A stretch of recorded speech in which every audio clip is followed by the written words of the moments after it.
Di sebuah danau, orang-orang tengah menjalankan aktivitasnya seperti biasa.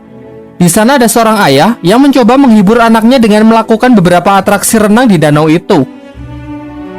Ia pun cukup sukses membuat anaknya tertawa gembira. Namun tak lama setelah itu, sang ayah tidak lagi nampak di permukaan, yang kemudian diikuti dengan air danau yang seketika berubah warna menjadi merah darah. Sangat tragis, ternyata pria malang itu telah dimangsa oleh siluman danau. Kemudian datanglah seorang pendeta yang mengaku sebagai pembasmi siluman. Sebut saja Boy.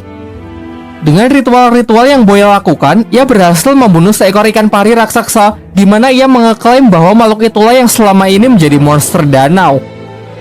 Warga pun dibuat sangat senang karena kini merasa telah aman. Tak lama setelah itu, datanglah seorang pemuda bernama Jiang. Jiang mengatakan bahwa ikan pari itu bukanlah siluman danau. Sedangkan siluman danau yang asli kini masih berkeliaran bebas di dasar danau. Boy yang merasa diremehkan sebagai pembasmi siluman tak terima dan malah menuduh Jiang yang hanya bocah ingusan tak tahu apa-apa. Kemudian Jiang malah diikat agar tidak banyak bicara. Semua orang yang merasa sekarang keadaan sudah aman melakukan selebrasi dengan berenang-renang ria di danau itu. Tetapi naas karena ucapan Jiang ternyata terbukti. Ada makhluk buas yang mendekat, sayangnya Jiang yang diikat pun tak bisa bertindak dan tak ada orang yang peduli dengan peringatannya. Alhasil korban pun bertambah, sementara sisanya yang sangat ketakutan berusaha kembali ke darat. Namun ternyata darat juga bukan tempat yang aman karena siluman itu bisa menjulurkan lidahnya untuk menarik mangsa. Cara terakhir yang bisa Jiang lakukan adalah menyuruh semua orang agar tidak panik dan tetap di tempatnya. Terbukti hal ini cukup efektif, tetapi kemudian seorang anak mengacaukannya karena ketakutan berlari mencari ibunya.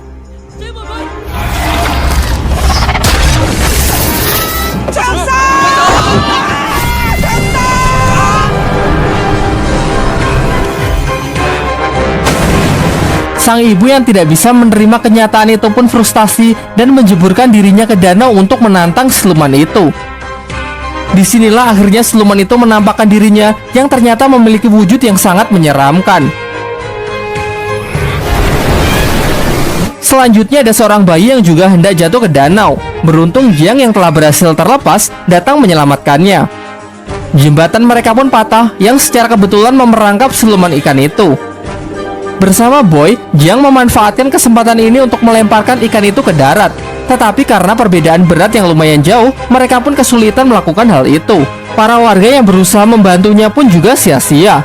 Kocaknya lalu datang seorang wanita gemuk yang berhasil melontarkan siluman itu ke darat. Siluman yang kehabisan waktu melemah sehingga berubah ke wujud semula yang menyerupai manusia. Warga yang emosi berniat menghakimi siluman itu dengan berbagai senjata. Namun Jiang menghentikannya dan memohon agar diberi kesempatan untuk menyelesaikan tugasnya ini sebagai pembasmi siluman profesional. Lantas ia pun segera membuat persiapan dengan mengeluarkan senjata andalannya yang ternyata hanya sebuah buku kumpulan lagu anak-anak. Dengan ritual ini harapannya ia bisa memberikan siluman itu pencerahan. Tetapi aksi kocaknya ini tidak menghasilkan apa-apa, justru siluman itu malah emosi dan berbalik menyerangnya. Tiba-tiba datanglah seorang pembasmi siluman wanita bernama Duan yang menghentikan siluman itu, menghajarnya dan menyegelnya di sebuah kantong ajaibnya. Lalu ia menemui Jiang untuk memastikan apakah dia juga benar-benar seorang pembasmi siluman.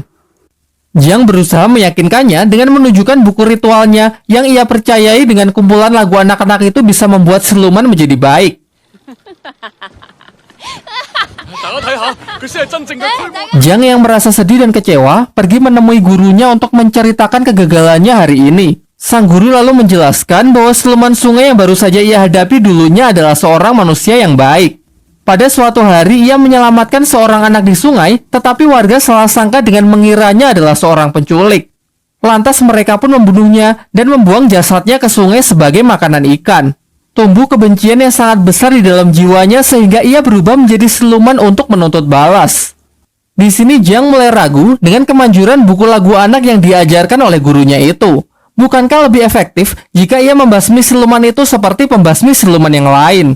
Sang guru lalu menjawabnya bahwa membunuh bukanlah cara yang baik. Menghilangkan sifat jahat dan memelihara kebaikan adalah cara terbaik yang bisa dilakukan. Lalu ia juga kembali menyemangati Jiang yang terlihat telah frustasi. Di tempat lain, dua orang remaja datang ke sebuah restoran di tengah hutan. Di sana mereka disambut ramah oleh pelayan yang menunjukkan menu makanan, yaitu puluhan daging babi panggang. Sebagai langkah akhir, si pelayan mempertemukan mereka dengan bosnya, seorang pria glowing yang mempesona. Sampai pria itu membuka mulutnya yang ternyata sangat mengerikan. Mencoba melarikan diri, di sana mereka baru sadar kalau ternyata puluhan babi panggang itu perutnya berisi jasad manusia. Beberapa lama setelahnya, Jiang juga mendatangi restoran itu. Di dalam, ia melihat para pengunjung lain yang sangat menikmati makanannya. Namun bagaimanapun juga, ia ini adalah seorang pembasmi siluman. Dengan mata batinnya, ia dapat melihat mayat-mayat yang berserakan di tempat itu. Ketika ditunjukkan menu babi panggang, dengan jelas ia melihat perut-perut babi itu dipenuhi oleh daging manusia. Kemudian Jiang memberitahu pelayan itu kalau dia ini adalah pembasmi siluman.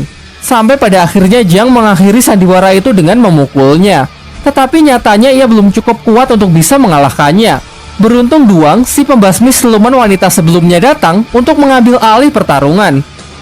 Dengan mudah ia dapat menghajar siluman-siluman itu dengan sangat brutal. Meskipun kalah jumlah, ia jauh lebih unggul dengan menggunakan gelang-gelangnya sebagai senjata untuk menghancurkan para siluman itu. Ternyata siluman-siluman itu hanyalah pemanasan. Sekarang tibalah akhirnya ia berhadapan dengan sang bos yang mampu mengimbanginya. Beberapa kali terkena serangan membuat siluman itu menampakkan wujud aslinya yang ternyata adalah jelmaan dari siluman babi hutan. Siluman ini pun tak mau kalah, ia pun mengeluarkan senjata andalannya yang mampu melukai Duan.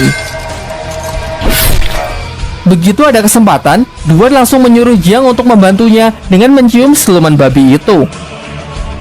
Awalnya Jiang menolak karena melihat siluman itu memiliki wajah yang sangat mengerikan. Sampai secara tak sengaja ia melakukannya yang membuat siluman babi itu tersedot di dalam dirinya. Duan kemudian menciumnya, sehingga siluman ini kini beralih di tubuh Duan. Terakhir ia memasukkan siluman itu ke kantong ajaibnya. Namun sayangnya siluman itu sangat kuat, sehingga kantong andalannya itu pun hancur dibuatnya. Melihat situasi yang semakin mengkhawatirkan, mereka pun kabur meninggalkan tempat itu yang runtuh. Tiba di sebuah sungai yang aman, Duan membuka pakaiannya dan menyuruh Jiang menekan luka di dadanya untuk menghentikan pendarahan. Jiang yang memiliki cita-cita menjadi biksu pada awalnya menolaknya. Namun karena ini mendesak, ia pun dengan terpaksa melakukannya. Namun ternyata Duan memiliki perasaan yang lebih kepada Jiang, sehingga kini ia meminta Jiang untuk menciumnya. Tak ingin khilaf, Jiang pun menolak dan segera meninggalkan tempat itu. Besoknya Jiang kembali menemui gurunya. Sang guru menceritakan mengenai kisah dari siluman babi yang dihadapi Jiang. Siluman ini dulu adalah seorang pria baik hati bernama Gong. Tetapi semasa hidupnya, ia diperlakukan diskriminatif karena memiliki wajah yang sangat jelek seperti babi. Meskipun begitu, Gong berhasil menikahi wanita yang amat ia cintai. Sayangnya sang istri malah berselingkuh dengan seorang pria tampan. Dan ketika ia mempergoki istrinya itulah, ia kemudian dibunuh menggunakan garpu tanah bermata 9. Karena kebencian yang sangat besar tumbuh di dalam jiwanya, Gong pun bangkit menjadi siluman dan bersumpah akan membunuh siapapun yang ia temui. Setelah mengetahui hal itu, Jiang meminta gurunya untuk membantu dalam mengalahkan siluman babi yang sangat kuat itu. Tetapi sang guru menolak dengan alasan masih sibuk bekerja.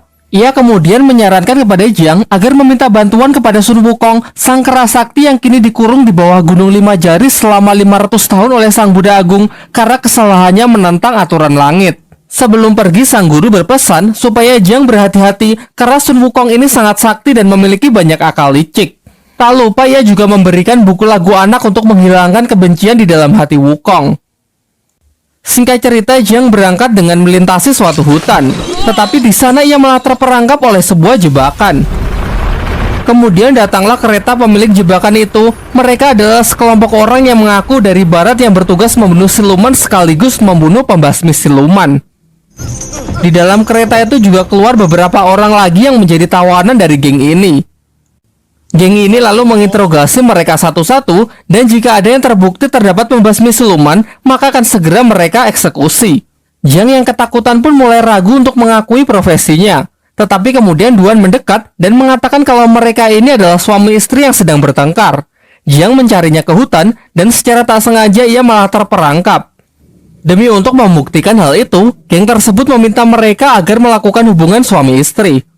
Berbeda dari Duan yang sangat bersemangat, Jiang menolak karena ia adalah seorang biksu. Akhirnya karena tak ada pilihan lain, Jiang pun nyaris bersedia. Sampai ia menemukan sebuah fakta kalau ternyata senjata yang tertancap di tangan Duan hanyalah sebuah mainan. Dari sini pun terungkap bahwa ini adalah sandiwara dari Duan yang sangat mencintai Jiang. Secara terang-terangan ia ingin menikahinya, memiliki seorang anak dan hidup bahagia. Namun dengan tegas Jiang menolak karena ia menginginkan cinta yang lebih besar, yaitu cinta dari Sang Buddha Agung. Hal ini membuat Duan patah hati, kemudian memukuli Jiang, bahkan sampai mengurungnya. Hingga mereka dikejutkan oleh kedatangan Gong, si siluman babi yang ingin menghabisi mereka. Lalu Duan meminta Jiang agar turun dari kereta karena ia ingin menabrakkan kereta itu ke siluman. Kereta itu pun hancur berkeping-keping. Jiang sangat cemas melihat Duan yang sepertinya terluka parah. Jiang merasa sedih dan seakan menyesali perbuatan ia sebelumnya. Namun lagi-lagi ini adalah sandiwara Duan untuk mengetahui isi hati Jiang yang sebenarnya. Gong yang terpental ternyata tak terluka sedikit pun dan siap melancarkan serangannya lagi. Beruntung datang seorang kesatria tangguh yang memiliki kekuatan hewan buas. Ia berhasil menandingi Gong yang membuat Gong ingin melarikan diri.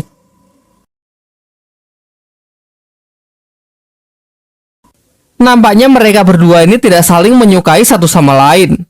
Datang lagi kesatria pedang yang menyemarakan perselisihan mereka. Meskipun ketiganya adalah pembasmi siluman yang sangat sakti, tetapi mereka memiliki sikap sombong yang hanya mementingkan popularitas semata. Jiang yang merasa muak berniat pergi melanjutkan perjalanan. Kemudian Duan meminta agar diizinkan menemaninya, tetapi dengan tegas Jiang menolak dan malah menyalahkan Duan karena sudah menghambat perjalanannya. Duan yang merasa emosi merobek-robek buku lagu anak milik Jiang dan kemudian memukulinya. Tetapi itu tak mengubah sedikitpun pendiriannya sehingga ia tetap pergi. Singkat cerita, setelah melalui perjalanan yang lumayan sulit, tibalah Jiang di Gunung Lima Jari. Ia sangat yakin karena di sana terdapat patung Buddha Agung yang seperti dijelaskan oleh gurunya. Lalu dengan susah payah ia pun memanjat tebing yang curam itu hingga tiba di puncak, suatu tempat indah yang dipenuhi oleh bunga teratai. Dari sekian banyaknya bunga, hanya satu yang memiliki warna berbeda dan dugaannya tepat bahwa ternyata itu adalah tempat di mana Sun Wukong dikurung. Berbeda dengan apa yang digambarkan gurunya, di sini Wukong bersikap sangat ramah kepada Jiang. Ia mengatakan kalau kebencian di dalam hatinya sudah lama hilang dan hanya menyisakan kebaikan dan keindahan. Lalu dengan senang hati ia ingin membantu Jiang dalam menjinakkan siluman babi. Ia menyuruh Jiang untuk mengambil sebuah jimat di tempat itu yang dikenal sebagai mantra api suci. Dengan benda itu, ia dapat menjinakkan siluman babi. Tetapi ternyata Jiang tidak mudah untuk ditipu. Ia menyadari kalau jimat itu adalah sebuah mantra yang digunakan oleh Sang Buddha untuk menyegel Wukong. Seketika sifat Wukong pun berubah 180 derajat yang memperlihatkan sifat aslinya sebagai siluman yang sangat berbahaya. Tetapi sepertinya Wukong memiliki mental illness. Secara paksa, ia mencoba keluar dari tempat itu yang membuat dirinya terkena siksaan cambuk dari kekuatan Sang Buddha. Jiang lalu menasihatinya, jika Wukong bersedia membantunya untuk menjinakkan siluman babi, maka dengan sendirinya kebaikan akan tumbuh di dalam jiwanya, sehingga suatu saat ia bisa keluar dari tempat ini. Awalnya Wukong menolak, tetapi ia berubah pikiran setelah Jiang memberinya sebuah pisang. Wukong lalu menjelaskan bahwa siluman babi ini sangat menyukai pesona wanita yang menari di bawah sinar rembulan. Dengan cara itu, ia bisa memancing siluman babi ke tempat ini. Tetapi masalahnya, di sini tak ada wanita. Sampai Duan datang yang ternyata telah mengikuti Jiang karena merasa khawatir. Ya, meskipun Jiang masih terlihat kurang senang dengan kedatangannya. Tidak punya pilihan lain, Duan yang tidak bisa menari pun diajari beberapa gerakan oleh Wukong. Singkat cerita, di bawah cahaya rembulan Duan menari sembari diiringi musik oleh Jiang. Dari sinilah akhirnya Jiang menyadari bahwa Duan tidak seburuk yang ia pikirkan dan sedikit menyesali perkataan kasarnya sebelumnya. Akhirnya siluman babi itu pun terpancing untuk datang ke tempat itu. Wukong lalu memanggilnya untuk masuk ke dalam lubang dan dengan sihirnya ia berhasil mengubah wujud siluman babi itu menjadi babi kecil yang menggemaskan. Kini dengan mudah Duan pun bisa memasukkan siluman itu ke dalam kantong ajaibnya.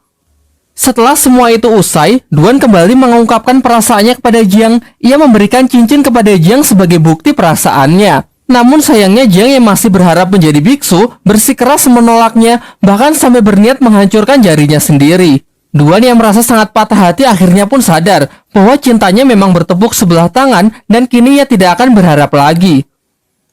Ketika mereka akan berpisah, Wukong mengatakan bahwa sudah lama ia tidak melihat indahnya cahaya rembulan karena terhalang oleh teratai putih. Jiang yang bersimpati mencabut teratai itu, tetapi ternyata itu adalah sebuah segel yang sebenarnya. Alhasil tempat itu pun runtuh dan kini Wukong berhasil terbebas. Ia menampakkan wujud aslinya dan berniat membunuh Jiang. Jiang yang sudah terpojok lalu berdoa kepada Sang Buddha yang membuat Wukong semakin emosi. Ia menyiksanya dengan mencabuti rambut Jiang sehingga membuatnya botak. Tak lama setelah itu datanglah 3 pembasmi siluman yang sebelumnya, yaitu Kesatria Hewan Buas, Kesatria Kaki, dan Kesatria Pedang. Pada awalnya Wukong diremehkan karena perawakannya yang sangat kecil.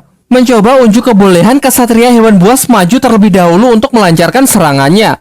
Tetapi dengan mudah Wukong dapat mengatasinya dan malah memakan Kesatria itu hidup-hidup. Giliran Kesatria Kaki yang menyerangnya menggunakan injakan telapak kaki raksasa. Pada awalnya ia sangat sombong dan yakin dengan kakinya itu dapat mengalahkan Wukong. Namun karena tubuh Wukong yang terlalu keras, kakinya pun malah berlubang. Terakhir Kesatria Pedang membuka kotaknya yang berisi beberapa pedang kecil. Dengan mantra yang ia rapalkan, pedang itu pun berubah menjadi sangat tajam dan langsung melesat ke arah Wukong. Wukong lalu menangkap pedang itu, namun ia malah ikut terlempar ke udara. Kesatria Pedang memanfaatkan kesempatan ini untuk mengeluarkan seluruh pedangnya dan menyerangnya secara bertubi-tubi. Lagi-lagi Wukong lebih unggul dengan bisa menghindari semua serangan itu. Lalu Kesatria menyatukan seluruh pedangnya untuk melancarkan serangan pamungkasnya. Meskipun Wukong gagal menangkisnya menggunakan toya sakti, tetapi dengan tubuhnya yang sangat keras pedang itu pun malah hancur berkeping-keping. Kemudian Wukong mendekat dan langsung membakar para pembasmi siluman itu hingga hancur menjadi debu. Kini tersisa Jiang sendirian yang akan dihabisi oleh Wukong. Tetapi kemudian Duan datang dan langsung menantang Wukong. Sayangnya apa daya level mereka terpaut terlalu jauh. Duan menerima serangan fatal dari Wukong yang membuatnya harus meregang nyawa. Di saat-saat terakhirnya, Duan mengatakan bahwa ia benar-benar tulus mencintai Jiang. Jiang membalasnya dengan mengatakan bahwa sebenarnya ia juga sudah lama jatuh cinta kepada Duan. Terakhir Jiang mengabulkan keinginan yang selalu diminta oleh Duan, yaitu melakukan sebuah ciuman. Di sampingnya, Jiang melihat buku lagu anak-anak miliknya yang ternyata sudah Duan perbaiki. Jiang lalu membacanya, dan seketika seluruh lukanya pun sembuh, serta ia diselimuti oleh cahaya Sang Buddha. Dengan doa yang ia panjatkan, patung Sang Buddha pun bangkit kembali. Tetapi Wukong yang sangat emosi segera menghancurkan patung itu dengan hanya sekali pukulan.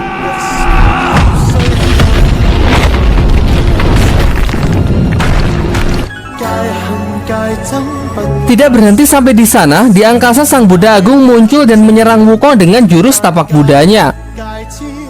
Wukong mencoba menahan sekuat tenaga hingga berubah ke wujud kera raksasanya.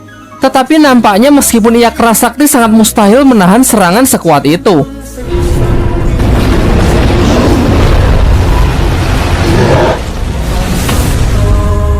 Tiba-tiba scene beralih ke sebuah padang rumput yang memperlihatkan Wukong sangat trauma dengan apa yang baru saja ia alami.